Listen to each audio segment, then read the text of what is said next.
What's up, SCS? I hope you enjoy our Chat Byte on makeups. This day we're talking about fighting, how to avoid it, conflict, a lot of resolution. It's going to be a lot of fun. We have a lot of stories. Man, and it was a lot of fun to record. Check it out. What's up, SCS? My name is Blake, and I'm the middle school pastor here. And I'm Jonah. I'm the high school pastor. And this is our week 3, our second Chat Byte. And this Chat Byte is about makeups. So last week, I know we kind of talked about pickups, right? Yeah, pickups. And so just talking about how to start a relationship. And I know next week we're going to be talking about how breakups and how to end a relationship. But unless you're like, I don't know, like some relationships we've all seen, that does not usually come extremely close together. And so there's a lot that goes on in the middle, right? Yeah, because let's face it, dating can be messy.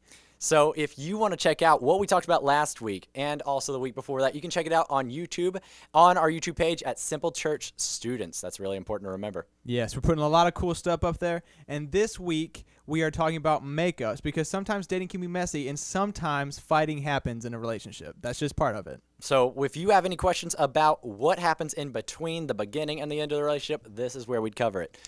If we don't, leave a comment. Leave a comment. If we miss something, always leave a comment and let us know and we can come back to it. Maybe you can come on the podcast and tell us about it. Or if you're Alex Blackburn and you just want to make fun of this all. So that works too. Also acceptable. Alex, we love you, monkey boy, but you're a nut. And that's good. That's a good thing. That's great. Crazy nut. So to start us off, I was thinking, what would be a crazy fight that you've had? All right. So I took crazy and like, obviously me and Laura have not really had like crazy fights. Obviously, we've never boxed or anything. She'd win. That'd be sick. But we have disagreed about stupid stuff. So, like, in a funny, stupid way, Laura, at the beginning of our relationship, we had the weirdest discussion about the word. Well, it's all of our words that we mispronounce. So for me, it's her big one was she said, "Oh, I need to grab a crown." And I was like, wait, a what? No. Like a what? Like you need to grab a crown? Like, tiara? No. Yeah. That's her word for crayon. Well, okay, let's be honest. You're from Mauriceville or Mauriceville, and she's from Longview. So there's going to be some weird pronunciations in there. But I should have worse, though. Anyway, but we are always nitpicking about our words and always getting it wrong. And we're both so stubborn that we will literally YouTube how to pronounce a word. You're kidding me. To prove it, yeah. That is like the most Jonah and Laura thing. YouTube crayon pronunciation. Crayon. And that's how like it says, and we're like, that's like told you. Laurel. Anyway, did you hear Yanny or Laurel? You remember that? Oh, I colorblind, so I heard weird stuff. It's a sound. Never heard. What? Either, really.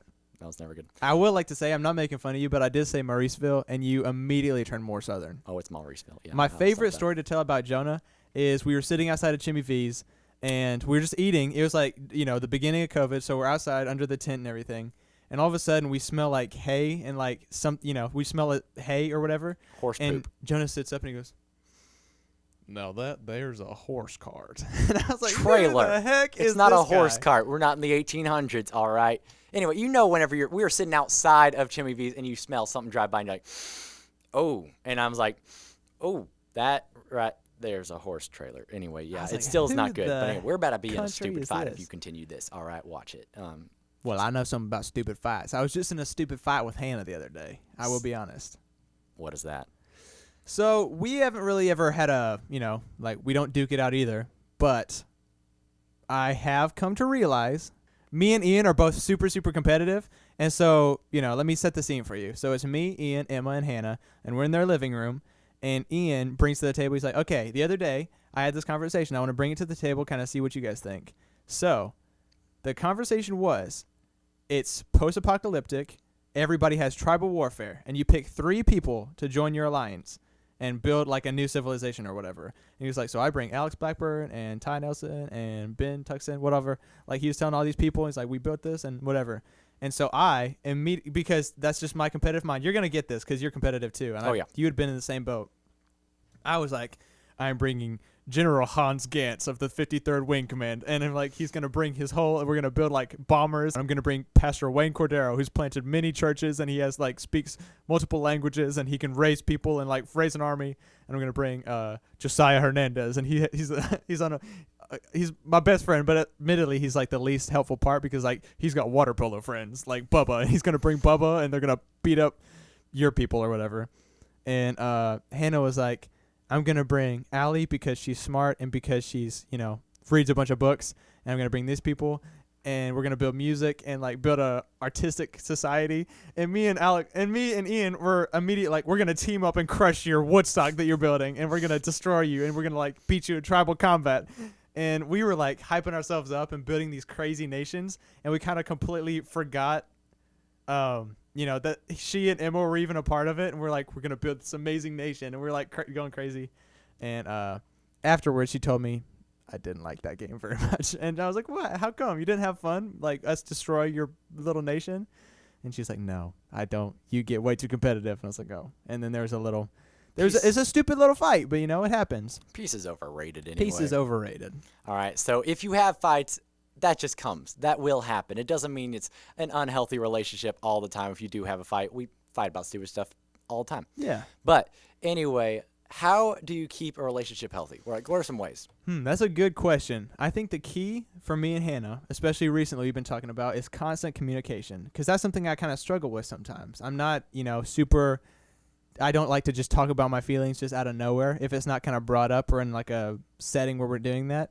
But that has been key to a lot recently. I think for me, a lot of times, the really big thing that we always have is boundaries.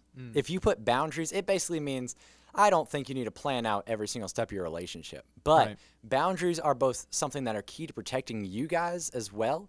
And also, you can create boundaries to say, hey, you know what? I need Thursday nights to spend some time with friends. I need this. And it like helps you both to not just drive together so much that you lose all your friends and everything else and nothing else in the world alleviates matters. pressure. Exactly. And just lets the relationship have a little bit of breathing time as well. Yeah. So I think what would be the best way to avoid fights then? So I think the easiest one you've already touched on is communication. Because I think the majority of fights happen when one of the people or both people do not know what you're actually fighting about. Yes. Because you're like, you just didn't take the trash out like you said you were going to. I don't know. The weirdest, have you ever been in a fight and you didn't know you were in a fight? No. Really? Oh, yes, you have. Laura just hasn't told you. Yeah. You know people who are passive aggressive? Yeah. You know. Yeah, that's what I'm talking about. No, you know when you're in a fight. Like, you're in that fight because like instantly you're like, hey, how's your day? And you're like, okay, wait, we're in a fight right now. What is happening? Like, I don't know why we're in the fight, but I know we're in that fight. It's clear. Don't forget. I swear. It's very clear at that moment. You're like, ooh, this is not great. But fights do happen, but that communication is so key, just to be honest, and why and how you need to get out of that is just talking about your needs, talking about how you were hurt or something like that, and asking for forgiveness. A lot of times it doesn't mean that someone else did it on purpose, but getting those feelings validated is really important. For sure. And I feel like the more time you spend in proximity and kind of figuring each other out, then it's easier to understand and be wise to kind of suss out their thoughts and feelings when stuff like that's happening. So then you can almost prepare yourself for, you can almost head stuff off at the pass, No, that's true. Yeah. And being ready for it. For sure. So if you've been in a fight, how do you come back from a fight? I think really it's just a constant effort and like a mindset that you're not going to let yourself be beaten down. Like you and somebody you care about, you're not going to be beaten down by something stupid, like dumb stuff. Like I think you need to remember to love each other in spite of your differences and in spite of the things that admittedly might drive you crazy about the other person. But I think you always need to remind yourself why you love them, and you look at them and see, I'm not going to be beaten down because she says crown or book bag instead of crayons and backpacks. Shots. Ouch. Yeah. But you know what I'm saying? Like, she says crown, you don't think I'm going to leave her. You think like, yeah, Laura, he does not think that, just so you know. Look in the camera. He does not think that. Pronounce crayon as much as any way you want. Yeah. Crowns. We're just winning our crowns in heaven. We're just like, and the best is when something happens that takes you off a little bit and you just let it fly. You just let it fly. You just let it pass. Bounce off the shoulder. It's okay. But I think for my answer, just how to get out of a fight, the big thing is, firstly, what you're talking about is the mindset of it. But notice that if you're ever in a fight, odds are there could have been two things that were done on both sides. It's not just one person's always wrong. And so who cares how much the other person has done? Evaluate if you have a part in it and just apologize. And so you can say, not an apology that says, hey, you're right, I was offended about blank, but I'm sorry. Rather than, hey, I'm sorry, but I was offended about blank. That's like, not if a that's real the order apology. you need to do it. Yeah. for sure. And so asking for that apology is a very important thing. That's awesome. I think we learned a lot about makeups today. Makeups. Ding. If you have any other questions as well, please leave it in the comments. I think we do have a comment challenge as usual. Of course we do. This week's comment challenge is about pet peeves. What are things that people do, especially in relationships, that you just cannot stand? We want to hear. So I think mine is definitely like chewing with your mouth open. Can't take it. You know what? We should have talked about this before because that's absolutely mine. Or like the inauguration was the other day, and something I could not stand is when the dude got up to pray, and it was just this the whole time. I'm sorry for people with headphones. Headphone warning. Just mouth sounds. I cannot take it. It creates like a fire inside me that nothing else can touch. I swear to God. It makes me so upset. Just immediately. Just a silent.